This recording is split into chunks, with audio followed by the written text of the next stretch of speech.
এই ছবিটা একটু ভালো করে লক্ষ্য করুন। এই ছবিতে যে ছেলেটিকে দেখতে পাচ্ছেন এর বয়স আনুমানিক 12 থেকে 13 বছর বয়স। তো এই ছেলেটা চুরি করতে গিয়ে ধরা পড়েছে জনগণের হাতে। তো কী চুরি করতে গেছিল? খাবার।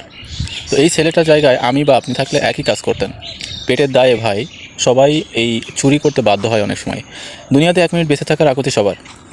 তো এই ছবিতে মানে যেটা প্রকাশ পেয়েছে বা সাংবাদিক যেটা লিখছে, এই ছেলেটা যখন ধরা পড়ে তখন সবার কাছে একটাই আকুতি যে ভাই মারলে পরে মারেন, আগে আমাকে একটু খাবার দেন। তাহলে কতটা ক্ষুধার তাড়নায় এই ছেলেটা চুরি করতে এসেছে।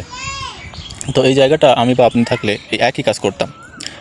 ওই যে বেঁচে থাকার আকুতি, দুনিয়ার থেকে কেউ ভাই বিদায় নিতে চায় না, আমিই হোক আর আপনিই হোক। সবাই চায় একটা মিনিট যদি দুনিয়াতে একটু শ্বাস প্রশ্বাস নিতে পারতাম।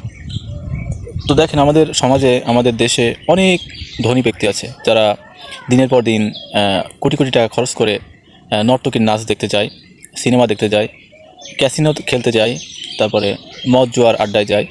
তো এই সমাজের এই কোটি কোটি মানে টাকাওয়ালা মানুষজন অনেক আছে এবং এরা চাইলে এই সকলের এই সমাজের এই সকল অবহেলিত বঞ্চিত মানুষ বা ছেলেপেলেদেরকে নিজেরা কিন্তু একটা ভালো পর্যায়ে নিয়ে যেতে পারে। তারা তাদেরকে ভালোভাবে সমাজে বেঁচে থাকার জন্য তারা কিন্তু সহায়তা করতে পারে।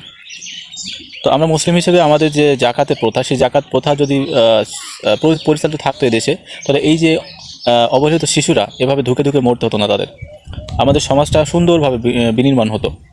তো এই জন্য যারা ধনী ব্যক্তিরা আছেন তাদেরকে একটু লক্ষ্য করে বলি যে ভাই আপনার যে কোটি কোটি টাকা আপনি কিন্তু কবরে নিয়ে যেতে পারবেন না। তো এই সকল মানে লাঞ্ছিত বঞ্চিত ছেলে মেয়েদেরকে যদি একটু ভালো পর্যায়ে বা ভালো অবস্থানে আপনি রেখে দিতে পারেন, তাহলে এদের যে দোয়া, এই দোয়ায় আপনি কবর থেকে হাসর থেকে মাপ পেয়ে যেতে পারেন। তো সকলের দৃষ্টি আকর্ষণ করছি এই সকল অবহেলিত ব্যক্তিদের, অবহেলিত ছেলেদের যেন খাবার চুরির জন্য এভাবে তাদেরকে হেনস্থার শিকার না হতে হয় বা খাবার চুরির পথ যেন বেছে নিতে না হয়। তো আসুন আমাদের সমাজটা পরিবর্তন করি, নিজেরা পরিবর্তিত হই। এই ভিডিওটি অবশ্যই শেয়ার করবেন যেন সবার টাইম লাইনে যেতে পারে এবং অবশ্যই লাইক দিয়ে পেজটি ফলো দিয়ে রাখবেন। ধন্যবাদ।